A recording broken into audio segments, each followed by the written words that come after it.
அம்மா துர்கா, எம்மாடி துர்கா, அம்மாடி இப்படி வாடா கண்ணு, கீழே வா. சரிங்க பாட்டி.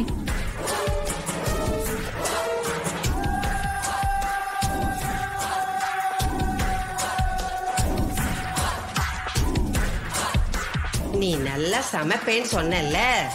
ஆமாமா, சைவம் அசைவம் எல்லாமே நல்லா சமைப்பேன். வாடா என்ன பாட்டி? இது என் பேத்தி துர்கா, இவளோட புருஷன். வணக்கம் சார். வணக்கங்க. யாரு பாட்டி இவங்க? அம்மாடி, நான் வெள்ளிக்கிழமைன்னு பொன்னியம்மன் கோயிலுக்கு போயிருந்தேனா, அங்க சாமி கும்பிட்டுட்டு திரும்பி பார்த்தா ஒரே கூட்டமா இருந்தது. என்னடா கூட்டமா இருக்குன்னு போய் பார்த்தா பாவம் இந்த பொண்ணு மயக்கடிச்சு விழுந்து கிடந்தது. வெளியூரான், சாப்பிட்டு 4 நாள் ஆச்சான். பாவமா இருந்தது. இந்த அம்மா காசு தரேன், எங்கேயா சாப்பிட்டுட்டு ஊர் போய் சேருன்னு சொன்னேன். எனக்கு அதெல்லாம் வேணாம், எனக்கு ஏதாவது வேலை கொடுங்க, நான் இங்கே இருந்துக்கிறேன்னு சொல்லிச்சு. பாக்கிறதுக்கு பாவமா இருந்தது. யாரும் இல்லைன்னு வேற சொல்லிச்சு. நம்ம வீட்டுல தான் நிறைய பேர் வேலை செய்யறாங்களே, அவங்களோட இருந்துட்டு போட்டுமே, அதான் கூட்டிட்டு வந்தேன். நீ சாப்பிட்டு ரொம்ப நாள் ஆச்சுன்னு சொன்னல, இந்த பாரு அங்கதான் சமையல் கட்டு. அங்க போனேன்னா சாப்பாடு வச்சிருக்கேன், கருவாட்டு குழம்பு வச்சிருக்கேன். வயிறார சாப்பிட்டுட்டு வா. சரிங்கம்மா, போ.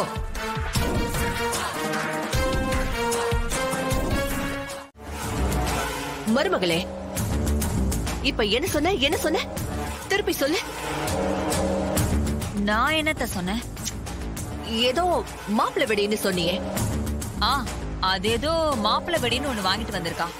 அத அவன் தான் வெடிக்கணும்னு சொன்னான். இந்த ஒரு விஷயம் போதும் அவன் கதைய முடிக்க. என்னத்த சொல்றீங்க? எனக்கு ஒண்ணு புரியலையே. அந்த டிரைவர் பையன் நாளைக்கு உயிரோட இருக்க மாட்டான்னு சொன்ன. சித்தி, எதை வச்சு அப்படி சொல்றீங்க? சந்திரா, மாப்பிள்ளை வெடின்னு சொன்னால, அந்த வெடிய மாத்தி நாட்டு வெடிகுண்ட வச்சு அவனை க்ளோஸ் பண்ண வேண்டியதுதான்.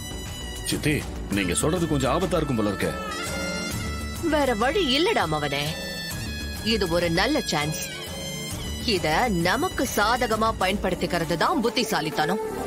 திரும்ப திரும்ப இந்த மாதிரி சான்ஸ் வரும்னு சொல்ல முடியாதுப்பா. அத்த, அந்த மாப்பிள்ளை வெடியில நாட்டு வெடிய வச்சா அவன் பக்கத்துல நாங்களும் இருப்போம். அப்ப எனக்கு ஏதாவது ஆபத்து ஆயிடுச்சுன்னா? நீ மட்டும் அவன் வெடிக்கும் போது கொஞ்சம் தள்ளி போயிடு, உனக்கு ஒண்ணும் ஆகாது. நீங்க பட்டாசு கடைக்கு போய் அந்த மாப்பிள்ளை வெடிய வாங்கிக்கோங்க.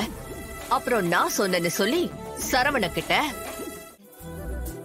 ஓ, அப்படியா? என்ன அப்படியான்னு கேக்குற?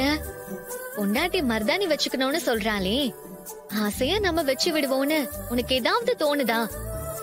ஏன் இப்படி மண்ணு மாதிரி இருக்க? ஏய் இரு, நான் இவ்ளோ தூரம் சொல்லிட்டு இருக்கேன், நீ பாட்டுக்கு போயிட்டே இருக்க. நீ ஆசையா கேட்டுட்ட மருதாணி வச்சு விடுறேன்னு சொன்னா குறைஞ்சா போயிடுவ. நீயே வச்சுக்கோ. அப்படியே உன்னால முடியலனா உன் அக்கா தங்கச்சிங்க இருக்காங்கல்ல, அவங்க யாராவது வச்சு விட சொல்லு. அவங்கள வச்சு விட சொல்ல எனக்கு தெரியாதா? ஏன் நீ வச்சு விட்டா என்ன?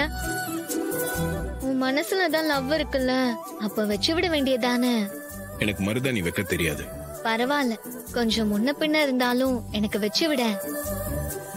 மனசுக்குள்ள காதல வச்சுக்கிட்டு அதையே நீ வெளியில காட்ட மாட்டேங்கிற. இந்த மாதிரி சின்ன சின்ன விஷயத்துல காதல காட்டினாதான் எனக்கு சந்தோஷமா இருக்கும். நீ சொல்ற மாதிரி என் மனசுல எதுவும் இல்ல. தேவையில்லாம எதுவும் யோசிச்சுட்டு இருக்காத. இல்ல, உனக்கு என் மேல நிறைய லவ் இருக்கு. ஆனா நீ அதை வெளியே காட்ட மாட்டேங்கிற. மனசுக்குள்ள ஏன் பூட்டி வச்சிருக்க? உன்னை சொல்ல விடாம எது தடுக்குது? நான் எதையும் பூட்டி வைக்கல. எனக்கு டயர்டா இருக்கு. சும்மா தோணு பேசி என்ன டிஸ்டர்ப் பண்ணாத. இனிமே நான் உன்னை டிஸ்டர்ப் பண்ண மாட்டேன்.